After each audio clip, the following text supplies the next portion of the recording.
Dear students, सबसे पहले आप सभी को दुर्गा पूजा की बहुत सारी शुभकामनाएं। आप सभी जीवन में सफल हों, अपने अपने लक्ष्यों को जल्द से जल्द प्राप्त करें, आगे बढ़ें। आज बात करेंगे मेंस सीरीज में, जो मेंस की तैयारी चल रही है, कैसे आगे बढ़ें। अगर आप शून्य हैं, जीरो भी हैं, बहुत तैयारी नहीं है, इस 3 महीने में, लमसम 3 महीने में कैसी तैयारी हम करें कि एक ऑप्शनल 2 जीएस के साथ हम सबसे अच्छा परफॉर्मेंस देकर एक सीट अपने लिए कंफर्म करें। घर बैठे हमें फॉलो कीजिए। 2 ऑप्शनल्स, हिस्ट्री और हिंदी लिटरेचर में जरूर हमारा गाइडेंस मिलेगा अपने लेवल बेस्ड पे, और जनरल स्टडीज में भी, कि इसे अगर आप फॉलो करते हैं मन लगाकर, डेडिकेशन के साथ, तो मेरी उम्मीद है कि आप रिजल्ट में आएंगे निश्चित रूप से। आज हिस्ट्री की बात करेंगे, कल हिंदी साहित्य पे आएंगे। इससे पहले जनरल स्टडीज का हम लोग बात कर चुके हैं, आज हिस्ट्री की बात कर रहे हैं। 9 तारीख से स्टार्ट हो जाएगा। 9 तारीख से हम एक हिंदी का, एक हिस्ट्री का और एक जनरल स्टडीज का क्वेश्चंस आपको डेली गेस्ट के रूप में प्रोवाइड करेंगे। हाँ, नोट्स वगैरह या लिखने के प्रैक्टिस ये आपकी जिम्मेदारी है, हालांकि हम आपके साथ रहेंगे, गाइड करते चलेंगे। चलिए बात करते हैं कि इतिहास की, कि इतिहास जिसमें यूजुअली मार्क्स थोड़े टफ आते हैं, कम आते हैं कहें, तो कैसे हम इसे बेटर बना सकते हैं, और क्वेश्चन का ट्रेंड क्या है, कैसे तैयारी करें, और किस तरह से आश्वस्त हों कि हिस्ट्री लेकर हम रिजल्ट में आ सकते हैं। हम आपको फिर से कहना चाहेंगे, यूजुअली ये जो ह्यूमैनिटीज के पेपर हैं, चाहे सोशियोलॉजी हो, पब्लिक एडमिनिस्ट्रेशन हो, हिस्ट्री हो, ज्योग्राफी हो, इसमें अभी जो ट्रेंड है उसमें 300 मार्क्स का जो ऑप्शनल पेपर होता है, 3 घंटे में लिखना होता है। 160 से 180 के बीच अच्छे मार्क्स आते हैं। 160 से 180 के बीच बहुत अच्छा आया तो 180 90 तक जाते जाते ये टाइट हो जाता है। मिनिमम 160 तक आप लाते हैं तो भी स्थिति बुरी नहीं कहलाती। उससे कम में, यानी 50% आप लाते हैं तो आप साधारण हैं। यानी अगर अच्छा स्कोर करते हैं तो 160 से 180 जो पिछले सालों का ट्रेंड है इन सब्जेक्ट्स में, history, geography, politics, sociology, anthropology, इसमें यूजुअली यही मार्क्स आ रहा है। 300 मार्क्स में 160 से 180 बहुत अच्छा मार्क्स कहलाता है। एनीवे, हाँ, मैथ से, इंजीनियरिंग पेपर से आप तुलना मत कीजिए। वहां 300 में तो 288, 284, 290 भी स्कोर्स आ रहे हैं, वो छोड़ दीजिए, वो टॉपर सब लाते हैं। एनीवे, आप भी अच्छा स्कोर कर सकते हैं। जनरल स्टडीज में फिर 2 पेपर है, वहां जंप लगाइए। अगर यहां पे आपके स्कोर्स कुछ कम आते हैं तो फिर जनरल स्टडीज है, लेकिन ये पेपर आसान भी तो होता है। मैथमेटिक्स का पेपर कितना टफ होता है ये आप सोच सकते हैं। 4 साल जो पढ़ते हैं वो जाकर 288, 290 लाते हैं। आप ह्यूमैनिटीज के पेपर लेकर 3 महीने में, 2 महीने में तैयारी करके और 160, 170, 180 भी ला पाते हैं। तो ये डिफरेंस है। इसलिए आप कहेंगे कि हमारा 290 कैसे आएगा हिस्ट्री में, तो ये संभव नहीं है। लेकिन ये जो आपका टाइम का कर्टेल आप करते हैं कि 2-3 महीने में ही तैयारी कर लेते हैं, जनरल स्टडीज में बढ़ाइए। चलिए कुल मिलाकर आज हिस्ट्री की बात करेंगे। हिस्ट्री में आपका जो एक पेपर 300 मार्क्स का होगा, 3 घंटे का होगा, इसमें 12 क्वेश्चन आपको मिलेंगे। 12 लिखना कितना होगा? 6 क्वेश्चन। अच्छा, ये विभाजित कैसे होगा? जो क्वेश्चन आपको मिलेगा ये 4 पार्ट में डिवाइडेड होगा। सेक्शन 1 में पार्ट ए और पार्ट बी होगा, फिर सेक्शन 2 होगा, वहां पर भी पार्ट ए और पार्ट बी होगा। यानी टोटल पार्ट कितना होगा? 4 पार्ट, 2 सेक्शंस होंगे, टोटल क्वेश्चंस 12 होंगे। लिखने कितने होंगे? 6 क्वेश्चंस। यानी पार्ट ए से टोटल 3 क्वेश्चंस आपको लिखने होंगे, पार्ट बी से 3 क्वेश्चंस लिखने होंगे, टोटल 6 क्वेश्चंस लिखने होंगे। आइए क्वेश्चंस को पहले देख लेते हैं। अच्छा, उससे पहले एक आपको अनुभव की हम बात करेंगे। आपका भी लगेगा कि बुक्स की बात बार बार करते हैं स्टूडेंट्स। बुक्स में अभी तत्काल हम आपको जो बोल रहे हैं, टीच योरसेल्फ आपको ले लेना है। टीच योरसेल्फ, हालांकि ये इजीली आजकल मिल भी नहीं रहा, और फिर चर्चा होने के बाद चूंकि लिमिटेड रहता है तो थोड़ा मिलने में कठिनाई होती है, लेकिन ये बुक आपके लिए रामबाण की तरह है। बेसिक्स के लिए फिर आगे हम बात करेंगे। बेसिक्स के लिए पटना यूनिवर्सिटी में टीच योरसेल्फ चलती है, भारती भवन की। ये आपको 4 खंड में आएगा। वर्ल्ड हिस्ट्री को छोड़ दीजिए, एंशिएंट, मेडिवल और मॉडर्न 4 खंड में होगा, 4 पार्ट में होगा। लगभग 500, 550 इसका प्राइस आएगा। सब मिलाकर इसे आपको ले लेना है। पटना कॉलेज के सामने ये मिल जाएगा, या मुखर्जी नगर में मिल जाएगा। ओरिजिनल मिल जाएगा, मतलब पब्लिकेशन वाला मिल जाएगा, फोटोकॉपी नहीं, ओरिजिनल लीजिएगा। अच्छा, ये जो टीच योरसेल्फ है, इसका एक हम आपको उदाहरण देना चाहेंगे, बहुत ही महत्वपूर्ण, बहुत इंटरेस्टिंग। हम जब कोचिंग अपना चलाते थे ऑफलाइन, तब हमारे पास एक टीचर आए पढ़ाने के लिए, और वो टीचर दिल्ली रिटर्न थे। तो वो पढ़ाने के लिए आए। उन्होंने कहा कि सर आपके यहाँ, अभी हमने आपका देखा बोर्ड और आपके बारे में हम जानते हैं, आपके इंस्टीट्यूट में हम पढ़ाना चाहते हैं। हमने कहा कि किस सब्जेक्ट में? तो उन्होंने कहा हिस्ट्री में, इतिहास में। बात जब चल रही थी, उन्होंने वो हमसे बातचीत करते करते थोड़ा ओपन हो गए थोड़ा। फिर उन्होंने कहा कि सर आप जो पढ़ाते हैं किस बुक को फॉलो करते हैं, है ना। तो उस समय जो बुक्स चलती थी वो हम लोग लेकर चलते थे, जैसे थ्री ऑथर्स चलता था या एल बाशम चलता था हिस्ट्री एंड कल्चर में, रोमिला थापड़ है या नीलकंठ शास्त्री है, ये सब किताबें चलती थी। ये सब हमने बात कहा, लेकिन साथ में हमने कहा कि टीच योर सेल्फ को हम फॉलो करते हैं बच्चों को गाइड करते हुए। वो सडनली उठे सामने की चेयर से, उन्होंने कहा कि सर हाथ मिलाइए, ये बुक वाकई शानदार है, आपने जब इस बुक की चर्चा की तो आप हाथ मिलाइए। हम सर दिल्ली में चाणक्य में पढ़ाते हैं और टीच योर सेल्फ को ब्लाइंडली फॉलो करते हैं। आजकल के बच्चे तो बड़े बड़े नामों के पीछे भागते हैं, बड़े बड़े नाम हैं, अच्छी बुक्स है, बड़े नाम है तो नेचुरली अच्छी बुक भी है, वो सब चलती है। टीच योर सेल्फ को कौन बताता है? ये तो कहते हुए भी लोग कई बार झेप जाते हैं। टीच योर सेल्फ, अच्छा यूनिवर्सिटी वाली बुक पढ़ते हो, है ना। लेकिन सर हम जब क्लासेस लेते हैं टीच योर सेल्फ को अच्छे से अध्ययन करके जाते हैं। वो सब बुक तो पढ़ते ही हैं जो बड़ी बुक्स हैं, पॉपुलर हैं, चर्चित हैं, लेकिन टीच योर सेल्फ हमारा बेसिक बुक है और इससे हमें बहुत कंसेप्ट मिलता है, समझ विकसित होता है। क्लास लेने में हम इसका बहुत हेल्प लेते हैं। तो ये बातें, हालांकि बाद में फिर हमने कोचिंग अपना क्लोज कर दिया, हम ऑनलाइन आ गए। तो ये बातें हैं, टीच योर सेल्फ इस स्तर का है। आप स्वयं पढ़ेंगे तो आपको लगेगा कि अगर आप नए हैं तो आपको बहुत अच्छा फंडा क्रोनोलॉजिकली क्रमवार आपको समझ में आसान शब्दों में देगा। फिर तो नोट्स है और बड़े बड़े राइटर्स हैं, वो सब भी बताते चलेंगे, उसको भी आपको फॉलो करना। लेकिन अभी तत्काल टीच योर सेल्फ आपको लेना चाहिए और साथ में एक अच्छा नोट्स किसी भी इंस्टीट्यूट का कहीं का भी ऊपर कीजिए। चर्चाओं में स्टूडेंट्स के बीच रहता है कि कहाँ मिल रहा है नहीं मिल रहा है, लेकिन आप एक अच्छा नोट्स जरूर कहीं से भी ऊपर कीजिए और ये टीच योर सेल्फ ले लीजिए, फिर आगे हम बताएंगे। चलिए, हिस्ट्री का जो क्वेश्चन आएगा उसमें 3 घंटे में आपको 6 क्वेश्चन लिखने हैं। 4 खंड में होगा, 2 सेक्शंस में होगा, सेक्शन ए सेक्शन बी, जिसमें खंड 1 खंड 2 खंड 1 खंड 2 4 खंड होगा। आप देखिए पिछले साल के क्वेश्चंस को आप देख लीजिए। हम जब आपको क्वेश्चंस गेस्ट में देंगे तो मेरा स्टाइल थोड़ा डिफरेंट होता है हर चीज में। हम प्रीलिम्स में भी अलग ढंग से गाइड करते हैं, पेजेस देते हैं, होमवर्क सीरीज चलाते हैं। कोई चलाता है ऐसा? कोई करता है?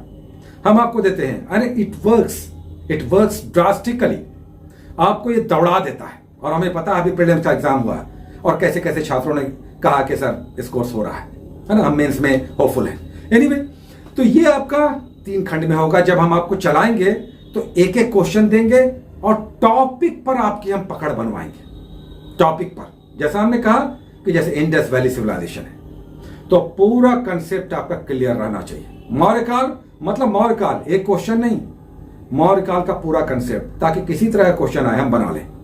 ये सब अब चलेगा। लेकिन चलिए पिछले साल के क्वेश्चंस को उठाते हैं, आपका कंसेप्ट एकदम क्लियर हो जाएगा कि कैसे पढ़ना है, क्वेश्चन का ट्रेंड क्या होता है और ये कितना आसान है, लेकिन कितने अच्छे से इसे लिखना होगा, है ना। पहला क्वेश्चन देखिए आया, 66वीं बीपीएससी की हम बात कर रहे हैं। पहला क्वेश्चन है लास्ट बीपीएससी का, आप जब देंगे 67वीं उससे ठीक पहले 66वीं बीपीएससी का पहला क्वेश्चन आया, सिंधु सभ्यता की विशेषताओं का वर्णन करें।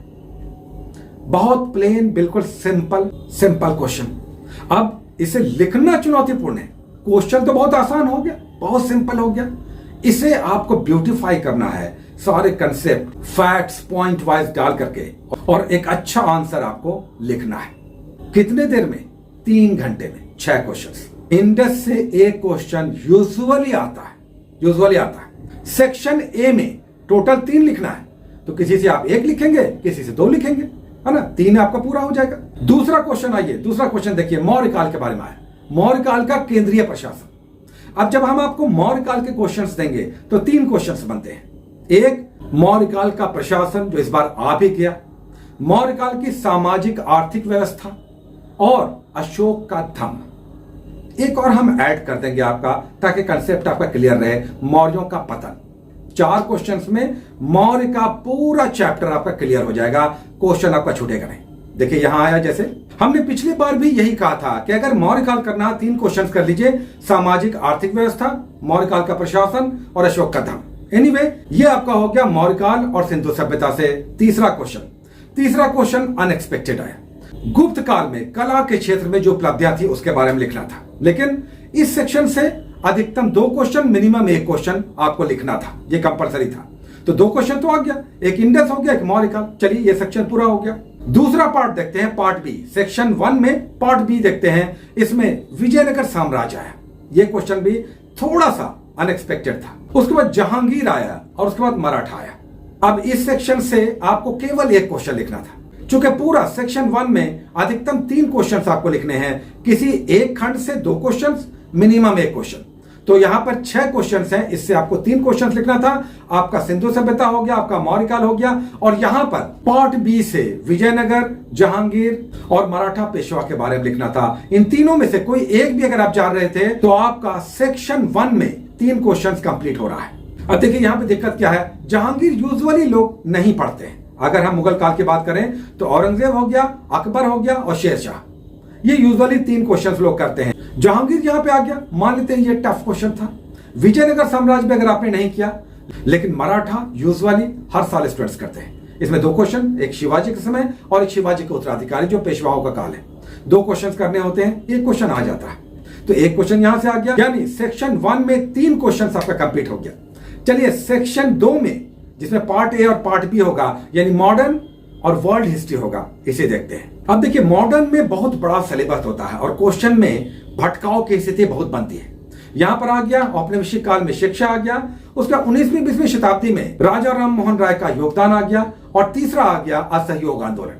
अच्छा, इससे 2 क्वेश्चन तो आप लिख सकते थे। एक तो रेनेसां पुनर्जागरण काल का और राजा राम मोहन राय के संदर्भ में 1 क्वेश्चन लिखा जा सकता था, और दूसरा असहयोग आंदोलन। तो इस खंड से 2 क्वेश्चन हो गया। अब वर्ल्ड हिस्ट्री से 1 क्वेश्चन भी आप जान रहे हैं तो आपका ये सेक्शन 3 क्वेश्चन का पूरा हो जाता है। चलिए वर्ल्ड हिस्ट्री देखते हैं। वर्ल्ड हिस्ट्री में देखिए 3 क्वेश्चन। यूरोप में पुनर्जागरण आया, उसके बाद अमेरिका का गृह युद्ध आ गया, और तीसरा चीन में साम्यवाद। आप कहेंगे कि इसमें से कौन सा क्वेश्चन था और क्या हम इसे पढ़कर जाते हैं? डेफिनेटली 1 क्वेश्चन यहां से तो आप हर हाल में करते, बहुत अच्छे से करते। मान लेते हैं यूरोप में पुनर्जागरण आप नहीं करते हैं, वहां पर पूंजीवाद, सामंतवाद, पुनर्जागरण 3 क्वेश्चन करने होते हैं, तब 1 क्वेश्चन आपका होता है। मान लेते हैं वो सेगमेंट टफ है, बड़ा है, लंबा है, 3 क्वेश्चन हैं, छोड़ दीजिए। गृह युद्ध या 3 क्रांतियां यूजुअली छात्र करते हैं, अमेरिकी क्रांति, रूसी क्रांति, फ्रांसीसी क्रांति। और जब अमेरिकी क्रांति करते हैं तो साथ में अमेरिका का गृह युद्ध भी छात्र करते हैं यूजुअली। हमारे केस में तो होता है। 1 क्वेश्चन तो हो रहा है। अगर मान लेते हैं कि यह भी टफ था कि सर हमने केवल क्रांति किया, गृह युद्ध नहीं किया था, चलिए यहां भी मिस हो गया। साम्यवाद, चीन में साम्यवाद, चीन और जापान आपको करना है, 1 क्वेश्चन आना ही आना है। इस बार चीन आ गया है, 67वीं में अधिकतर चांस है कि जापान पर क्वेश्चन आएगा। तो चीन या जापान से 1 क्वेश्चन आता ही आता है। तो 1 क्वेश्चन या तो अमेरिका का गृह युद्ध या चीन में साम्यवाद आप करते ही करते। देख रहे हैं आप कि गेस से क्वेश्चंस आ रहे हैं, क्वेश्चंस गेस के हुए आ रहे हैं। अभी भी हम लोग गेस करेंगे, आप सभी 6 क्वेश्चंस एग्जामिनेशन में देखेंगे, मिनिमम 6 क्वेश्चंस। तो गेस वाले क्वेश्चंस आते हैं। आपने अभी देखा, आप समझ रहे होंगे, एंशिएंट से लेकर मेडिवल, मॉडर्न, वर्ल्ड, 12 क्वेश्चंस लिखना था। हर खंड से 2 या 1 क्वेश्चन, कुल मिलाकर 3, और दूसरे खंड से 2 या 1 क्वेश्चन, कुल मिलाकर 3, टोटल 6 क्वेश्चन। कितने थे? 12 क्वेश्चन थे। इतिहास के ये क्वेश्चंस आप जानते हैं, आप पढ़ते हैं, आप लिखेंगे भी। फर्क क्या आएगा? फर्क आएगा आपके लिखने के अंदाज में। कितना अच्छा आपके पास नोट्स है, कितना अच्छा आपने उसे इनरिच किया है, कितना अच्छा आपने फैक्ट्स को डेवलप किया है, कितने अच्छे से आपने उसे समझा है। तुलनात्मक स्टडी, कुछ पिक्टोग्राफिक, कुछ फैक्ट्स ऐसे जो यहां वहां जल्दी नहीं मिलते। कुल मिलाकर एक अच्छा नोट्स बनाकर अच्छे से जाकर डिलीवर कर देना विद इन टाइम। 3 घंटे में 6 क्वेश्चंस लिखना है, तो आप समझ लीजिए कि कितना आपको समय मिलेगा 1 क्वेश्चन पे। शब्दों की सीमा नहीं है, 36 पेजेस आपको मिलेंगे। इस 36 पेजेस में एक्स्ट्रा पेजेस नहीं मिलते हैं, इसी के अंदर आपको लिखना है। बहुत से लोग यूजुअली 30-32 पेज लिखते हैं। इतिहास के स्टूडेंट्स 36 में यूजुअली 31-32 पेज तक लिखते ही हैं। तो समय कितना है? 3 घंटा। क्वेश्चन कितना है? 12। लिखना कितना है? 6। क्या गेस आता है? पूरा गेस आता है। पढ़ने के लिए अच्छी बुक्स है। अब क्या करना है कि हम अच्छे मार्क्स ले आए? अभ्यास करना है, लिखना है। जितना आप लिखेंगे, जितना अच्छा आपका नोट्स होगा, उतना ही ज्यादा आपके मार्क्स आएंगे। और हम बता देते हैं, आपके मार्क्स 160 से लेकर 180 के बीच जब भी आएंगे, अच्छे कहलाएंगे। इससे अधिक में फिर बहुत स्ट्रेचेबल हो जाता है, बहुत तनावकारी। आपने एकदम यूनिक तैयारी की है, तब 190 तक, कभी कभी 210 200 तक भी पहुंचता है, बट रेयर केसेस में। एवरेज अगर हम बोलें तो 160 से 180 जाएगा, और ये अच्छा कहलाता है इतिहास में, और ये लिखा जा सकता है। अगर इतना आप कर लेते हैं तो आपका ऑप्शनल पेपर चला गया, अच्छा, आप खुशी खुशी आएंगे। उसके बाद जनरल स्टडीज में शानदार ढंग से डिलीवर कीजिए, अच्छे स्कोर्स उठाइए, 180 90 200 तक ले जाइए, और भी उससे अधिक 225 तक भी लोग ले जाते हैं, अच्छे स्कोर्स लाते हैं। तो कुल मिलाकर ये तैयारी ऐसी है जिसमें 2 जनरल स्टडीज, एक ऑप्शनल अगर आपका ह्यूमैनिटीज का पेपर है तो थोड़ा सा मार्क्स टाइट होता है, उसका बदला ले लीजिए जनरल स्टडीज में। लेकिन ये जो ऑप्शनल पेपर है ये आसान हो जाता है। आप मैथ या स्टैटिस्टिक्स या जूलॉजी बॉटनी लेते हैं तो वो टफ पेपर होता है, इसलिए नंबर्स भी उठते हैं। तो ये सब परमुटेशन कॉम्बिनेशन है। कुल मिलाकर आपको कहेंगे कि अगर हिस्ट्री आपका पेपर है तो घबराइए मत, कई बार बहुत भय बन जाता है कि नंबर ही नहीं उठता। तो ये सब ट्रेनिंग का विषय है, आपका अभ्यास, ट्रेनिंग और डिस्कशन, ये सब मिलाकर ये दोष भी दूर किए जा सकते हैं। हिस्ट्री में अच्छा मार्क्स लाया जा सकता है, पेपर आसान है, सिलेबस लेकिन बड़ा है, हालांकि गेस क्वेश्चंस आते हैं। तो ये सब ऐसे प्रोज एंड कॉन्स हैं जिसमें कुछ अच्छी बातें हैं, कुछ इसमें कठिनतर शब्द भी हैं कि मार्क्स कम आते हैं, लेकिन ये मार्क्स आ सकते हैं। ये आपका पुरुषार्थ है कि आप इसमें दम लगाएंगे, जोर लगाएंगे तो अच्छे मार्क्स भी आ सकते हैं। 9 तारीख से स्टार्ट होगा, उसमें जीएस आएगा, हिस्ट्री आएगा, हिंदी लिटरेचर भी आएगा। कल हिंदी लिटरेचर पे बात करेंगे। कुल मिलाकर आप समझ गए होंगे कि इतिहास में किस तरह के प्रश्न आते हैं, कौन कौन से बुक्स अभी पढ़ना है, और बुक्स का डिटेल्स हम लेकर आएंगे। अभी जो हमने कहा इसे फॉलो कीजिए और बिल्कुल निडर होकर और बहुत आराम से कंफर्टेबली हिस्ट्री विषय के साथ अच्छी तैयारी कीजिए और अच्छा होगा। Take care.